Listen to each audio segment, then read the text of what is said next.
Main দাবী যে অসমত সাৰনা ধৰ্ম কোড লাগু কৰিব লাগে আৰু সান্তালী যিটো ল্যাঙ্গুৱেজ আছে 8th শিডিউল সান্তাল ল্যাঙ্গুৱেজ সেইটো অসমত সেকেন্ড ল্যাঙ্গুৱেজ হিচাপে সেইটো দিব লাগে।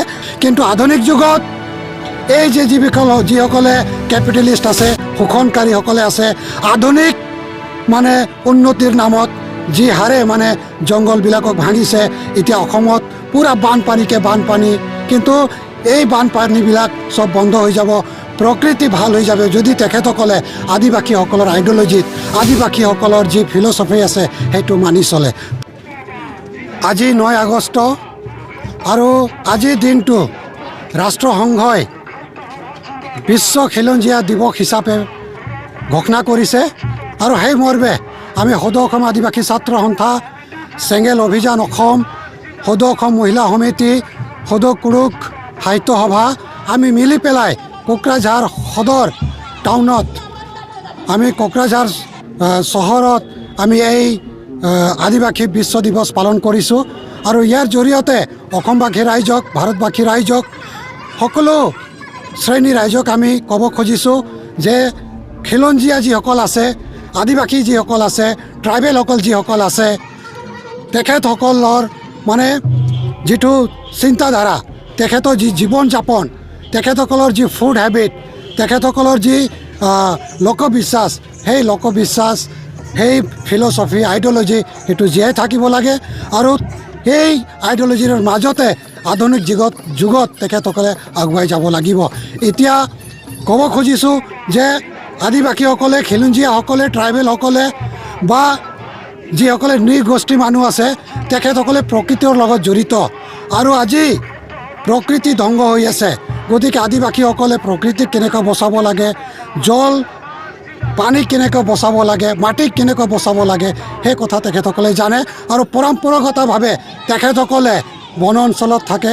আৰু তাৰ বাবে আমি বন অঞ্চলৰ কথাটো কওঁ, জলৰ অৰ্থাৎ পানীৰ কথাটো কওঁ, জংঘলৰ কথাটো কওঁ।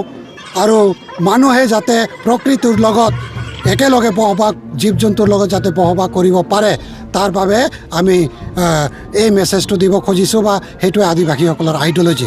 কিন্তু আধুনিক যুগত এই যে যিসকলে কেপিটেলিষ্ট আছে, শোষণকাৰীসকলে আছে, আধুনিক মানে উন্নতিৰ নামত যি হাৰে মানে জংঘলবিলাকক ভাঙিছে, এতিয়া অসমত পুৰা বানপানী। কিন্তু এই বানপানীবিলাক চব বন্ধ হৈ যাব, প্ৰকৃতি ভাল হৈ যাব যদি তেখেতসকলে আদিবাসীসকলৰ আইডিঅলজিত, আদিবাসীসকলৰ যি ফিলচফি আছে সেইটো মানি চলে। তাৰ বাবে এই যে আদিবাসীসকলৰ আইডিঅলজি, ফিলচফি, প্ৰকৃতিক সন্মান কৰা, প্ৰকৃতিৰ লগত জীয়াই থকা, এইটোৱে আজিৰ উৎসৱ আৰু এইটোৱে আমি পালন কৰিছোঁ। লগতে আপোনালোকৰ সন্মুখত মিডিয়াক ধন্যবাদ জ্ঞাপন কৰিছোঁ, আপোনালোকে আহিছে। কিন্তু আপোনালোকে আমাৰ যিবিলাক জ্বলন্ত সমস্যা আছে, এই জ্বলন্ত সমস্যাক আজিৰ দিনত আপোনালোকে উপস্থাপন কৰিব লাগিব।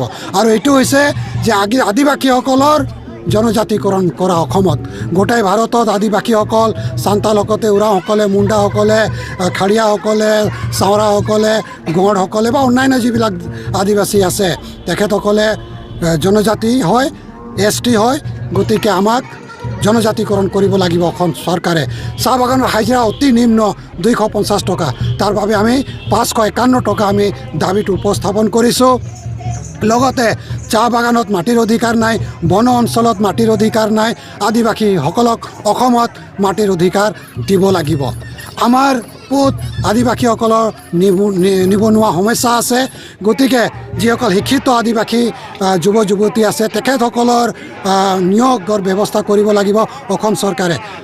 এই যে যিসকল শিক্ষিত এডুকেটেড আদিবাসী ইউথ আছে, তেখেতসকলৰ বাবে ছেপাৰেটকৈ টেট পৰীক্ষা পাতিব লাগিব। আৰু আমাক অসম চৰকাৰে নিয়োগৰ ব্যৱস্থাটো কৰিব লাগিব। এইবিলাক হৈছে আমাৰ মানে আটাইতকৈ জ্বলন্ত সমস্যা। লগতে আদিবাসীসকলে মানে নিজা এটা আইডেণ্টিটি লৈ জীয়াই থাকিব খোজে, নিজৰ ধৰ্ম পালন কৰিব খোজে। গতিকে আমাৰ লগত চেঙেল অভিযান আছে, তেখেতসকলৰ যিটো মানে মেইন দাবী যে অসমত সাৰনা ধৰ্ম কোড লাগু কৰিব লাগে।